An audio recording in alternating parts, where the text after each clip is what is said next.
సౌరాష్ట్రే సోమనాథం సౌరాష్ట్రే సోమనాథం చ శ్రీశైలే మల్లికార్జునం ఉజ్జయిన్యాం మహాకాళం ఓంకారే త్వమలేశ్వరం పర్యాం వైద్యనాథం చ ఢాకిన్యాం భీమశంకరం సేతు బంధేతు రామేశం నాగేశం చారుధారణం వారణాశ్యం విశ్వేశం త్రయంబకే గోదావరి తటే హిమాలయేతు కేదారం కృష్ణేశం. ఎందుకంటే మనకు రేపే మహాశివరాత్రి పర్వదినం. ఆ సందర్భంగా ఇంతకుముందు సాహిత్య సంగ్రామంలో సత్యం శివం సుందరాన్ని అద్భుతంగా ఆవిష్కరించారు మన కవి. ఇంకొక విచిత్రం ఏంటంటే ఈ సాహిత్య సంగ్రామానికి ప్రధాన మహాశివుడి అంశగా వచ్చినటువంటి త్రిమూర్తుల గౌరీశంకర్ గారు. వారు గౌరీశంకర్ అది ఒక ఔచిత్యం. ఇక రామకృష్ణ చంద్రమౌళి గారి చెప్పిన పేరులోనే శివతత్వం ఉంది. అట్లా ఇక రామకోటేశ్వర వ్యవస్థాపకులు ఎవరైతే ఉన్నారో వారు రామకోటేశ్వరరావు, ఇక రామేశ్వరుడు అన్నట్టుగా రామకోటేశ్వరుడు. అంటే ఇక్కడంతా శివతత్వం కనిపిస్తుంది. ఆ కథల్లో ఆవిష్కరించబడ్డ కథల్లో కూడా శివతత్వంతో పాటు అర్ధనారీశ్వర తత్వం లీలాభాతంగా గోచరించి మొత్తం చదవలేదు కానీ లీలాభాతంగా కనిపించింది, ప్రసంగాల్లో వినిపించింది.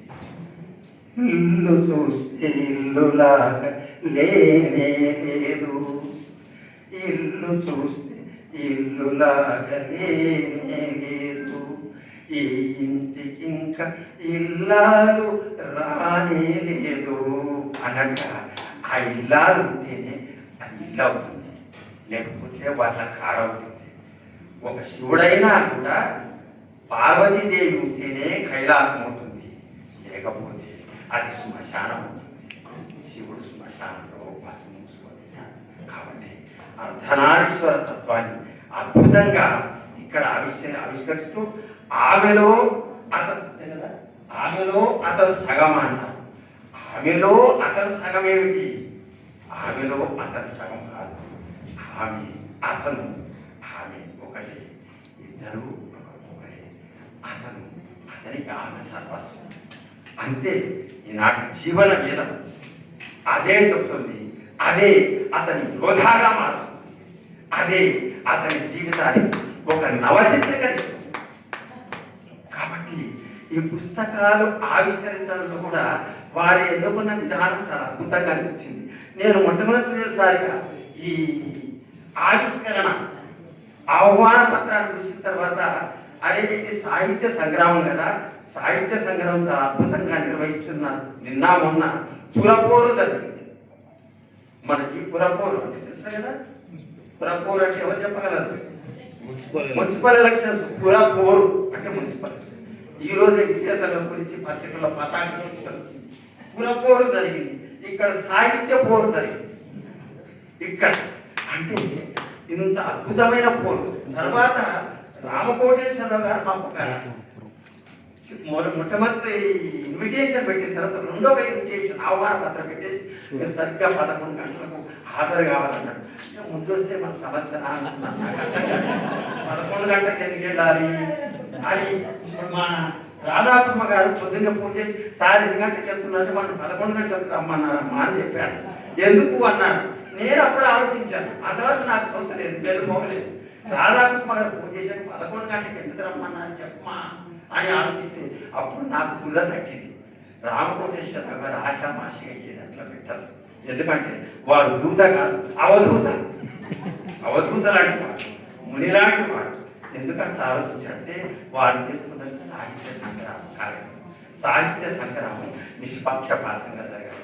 అసలే మా సోదరి ఎవరు రాధాకృష్ణ గారు ఆనాడు భోజనాలను చూస్తే అందరికీ ఆయన చూడగానే కవిత్వం అలా ధారాపాతంగా వచ్చేసేస్తారు. ఇప్పుడు ఈవెన్ చూస్తే అందరికీ అలా అలవోకగా గోదావరి తెలంగాణ కృష్ణవేణి జలపాతం లాగా కవిత్వం వస్తుంది. ఇక ఆ చూస్తే ఏమవుతుంది, వాళ్ళలో సహజ శక్తి పోయి మొత్తం కవిత్వ శక్తి వచ్చేసి కవితలు ఇస్తారు. నిజంగా సహజంగా కవిత్వం రాసిన వాళ్ళు ఎవరు తెలుసుకోలేని పరిస్థితి వస్తుంది. కాబట్టి ఆయన 11 గంటలకు రమ్మన్నారు. కానీ నాకు మొత్తానికి ఇంకొకటి నాకు అర్థం కాని ఇక్కడ అర్థమైంది. ఆ మొదలు అర్థం కాని విషయం ఏంటంటే ఇక్కడ 7 పుస్తకాల ఆవిష్కరణ. ఇక్కడ చూశాను, చూస్తే సప్త ఋషుల్లా, సప్త నదుల్లా, సప్త గిరుల్లా, సప్త10 ఎందుకన్నానంటే ఇప్పుడే మీరందరూ సప్తపది శ్రీకార కార్యక్రమంలో కూడా పాల్గొని కోరుకో ఏం చేశారు? వారి పేరు తెలుసుకున్నారు. రామదాసు పుట్టిన భద్రాచలం ఏదైతే ఉందో అక్కడ మన తలంబరాల కార్యక్రమాన్ని కూడా శ్రీకారం. అట్లా ఈ 7 పుస్తకాలు ఇది సాహిత్య సంగ్రామం కదా. శ్రీకృష్ణ దేవరాయ ఆస్థానాన్ని ఏమనేవాడు, ఘోర విజయం అనేవాడు. ఇంకోటి ఏమనేవాడు, సాహితీ సమరాంగణ సార్వభౌముడు శ్రీకృష్ణ దేవరాయ. కాబట్టి 7-8 పుస్తకాలు ఉంటే బాగుండేదేమో ఆవిష్కరణ. 7 పుస్తకాలే జరుగుతున్నాయి కదా అనుకొని నాకు నేనేం సరిపెట్టుకున్నాను, అష్టదిగ్గజములు అంటే కదా అనుకున్నాను. మీరు నన్ను ఆశ్చర్యం చూస్తున్నట్టుంది. అష్టదిగ్గజాలు అంటే 7 ఏమిటి, అదేమిటి 7 ఏమిటి 8 కదా. అప్పుడు ఏదో శ్రీకృష్ణ అలసాని పెద్ద నామాతులు అమావాస్య అనేసి అంటే వెంటనే తినాలి రామకృష్ణుడు ఎమిదిని చెబితివి కవితము, ఎమిదిని చెబితివి కవితము, ఎది పుచ్చకాయ చెబితో ఉమ్మెదకాయ చెబితో అమావాస్య అనే మాట అలసని పెద్దనా అన్నారు. ఈయనగానే ఏమన్నా ఈ పుచ్చకాయ వచ్చాడా అని అనుకుంటున్నారు. అదే కాదు, అష్టదిగ్గజంతో రాస్తే 7 అక్షరాలు వస్తాయి, 8 అక్షరాలు రావు. అష్టదిగ్గజం కాబట్టి 7 పుస్తకాలు ఆవిష్కరించాలని సరిపెట్టుకున్నాను. కానీ అది కూడా తప్పని ఇప్పుడు ఇక్కడ వచ్చాక అర్థమైంది. ఎందుకంటే 7 పుస్తకాలతో పాటు సరిగ్గా కూడా ఆవిష్కరించారు. కాబట్టి సరిగ్గా అయింది. కాబట్టి సరిగ్గా కార్యక్రమం రసవంతము, ఫలవంతము, శుభప్రదం జరిగింది. ఇంకోటి దానికి తగ్గట్టుగా వేదిక మీద 8 మంది ఉన్నారు. ఇక్కడ కూడా నా లెక్క తప్పింది అనుకోకండి. ఎందుకంటే నాతో పాటు వేదిక మీద కూర్చున్నవాడు ఎంతమంది అండి? కరెక్ట్ చెప్పండి. మోమాట ఏమండి? 8 ఎక్కడ ఉన్నారు? 9 మంది ఉన్నారు. మీ మోమాట ఎందుకు? సాహిత్యంలో మోమాట ఉండదు, సూచన ఉండాలి. ఉన్నది ఉన్నట్టుగా చెప్పాలి. నాతో పాటు 9 మంది ఉన్నారు. 8 మంది కదా అష్టదిగ్గజాలంటే 9 మంది 9 ఉంటారు. ఎందుకంటే మధ్యలో శ్రీకృష్ణ దేవరాయ లాగా మాకు అవసరం కష్టాలు. ఎందుకంటే ఆయన అష్టదిగ్గ శ్రీకృష్ణ దేవరాయ లేకపోతే కాబట్టి ఆయన 9 మంది నవరత్నాలు అంటున్నారు, అష్టదిగ్గజాలు. కాబట్టి ఏమైనా అద్భుతమైనటువంటి కార్యక్రమం. ఈ పుస్తకాల గురించి ఒక్కొక్కటి వివరిస్తే ఎంత అద్భుతమైన ఒక ఆధ్యాత్మిక చింతన, సామాజిక చేతనకు జరిగినటువంటి కార్యక్రమం. దాంతో పాటు ఈరోజు అనేది ఈ విశ్వవిఖ్యాత చెప్పారు కదా, ఆ విశ్వవిఖ్యాత నేను V2-6S4 అని రాసుకున్నాను. V2S4 అంటే V2 విశ్వవిఖ్యాత సాహితీ సామాజిక సేవా సమితి.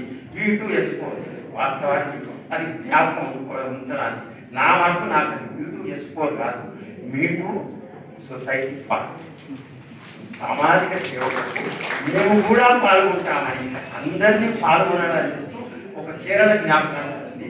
కేరళలో పిల్లయ్య అనే వ్యక్తి ఒక ఉద్యమాన్ని ప్రారంభించి కవుల కొరకు కవుల బ్యాంకును ఏర్పాటు చేశాడు, కవుల గ్రంథాలయాన్ని ఏర్పాటు చేశాడు, కవుల కోఆపరేటివ్ సొసైటీని ఏర్పాటు చేసేసి వాళ్లకు ఉపాధిని వాళ్ళ యొక్క సాహిత్య నిలబడి పెంపొందించడానికి చేసినటువంటి కృషి ఈరోజు కేరళ ముఖ్యంగా ఆ ఉద్యమాన్ని ఊపిరిలోచిన వ్యక్తి మన దూత రామకృష్ణరావు, భీమా శ్రీనివాస్. ఒకరు దూత గారు అవధూతలాగా చిన్నిస్తే భీమా గారు భీమా చేస్తున్నారు, ఇన్సూరెన్స్ చేస్తూ సాహిత్యాన్ని వాళ్ళు చేస్తున్నటువంటి సేవ ఏమండి భీమా చేశారు. కాబట్టి మనం అందరం ధీమాగా ఉండొచ్చు.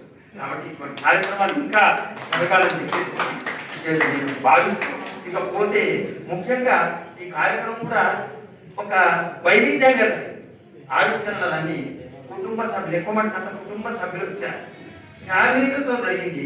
నాకు ఇక్కడ ఉన్నట్టు లేదు, కూకట్పల్లిలో ఈ పరిషత్తులో ఉన్నట్టు లేదు, ఫ్యామిలీతో భీమిని వెళ్ళినట్టు అనిపిస్తుంది. కాబట్టి అదొక అనుభూతి అనేది చాలా అద్భుతమైనటువంటి కార్యక్రమంగా ఇటువంటి కార్యక్రమం చేయాలి. ఇకపోతే మీకు నా హృదయపూర్వక ధన్యవాదాలు. ఎందుకంటే నవచిత్రిక పత్రికలో ఇప్పుడే చూశాను, నా గురించి రాశారు. నేను అంత గొప్పవాడిని నేను అనుకుంటున్నాను. సాహిత్య పథంలో ఇప్పుడిప్పుడే నేను ప్రయాణం ప్రారంభించిన వాడిని అయినా కూడా ఆదరాభిమానంతో నాకు ఒక పేజెంట్ సృష్టించి కేటాయించి రాశారు. ఆ నవచిత్రికను ఒక మనోహర జీవన చిత్రికగా మార్చారు. అందుకు మీకు నా హృదయపూర్వక ధన్యవాదాలు. మీ అందరికీ ఇంకా ఎంతో చెప్పాలి మన శిల్పాలు, కానీ మన ప్రధాన వక్త ఉన్నారు, వారు శివరాత్రి ఉంది కాబట్టి ఇటువంటి ఒక అద్భుతమైనటువంటి ఆధ్యాత్మిక ఇంకోటి శివరాత్రి తర్వాత భద్రాచల రామదాస్ కార్యక్రమం రెండింటినీ సత్యం శివం సుందరంగా వారు తీర్చిదిద్దారు. చివరగా నేను చెప్పేది ఏంటంటే శివరాత్రి కాబట్టి చెప్పాల్సి వస్తుంది, మన జీవితాన్ని కాదు మన భౌగోళిక నైసర్గిక స్వరూపం కూడా మనం తెలుసుకోవాలి, మన చరిత్రను తెలుసుకోవాలి. మన భారతదేశంలో ఒక్కసారి మీరు ఊహించినట్లయితే పైన ఏమున్నాయి ఉత్తరాన భారతదేశం హిమాలయ.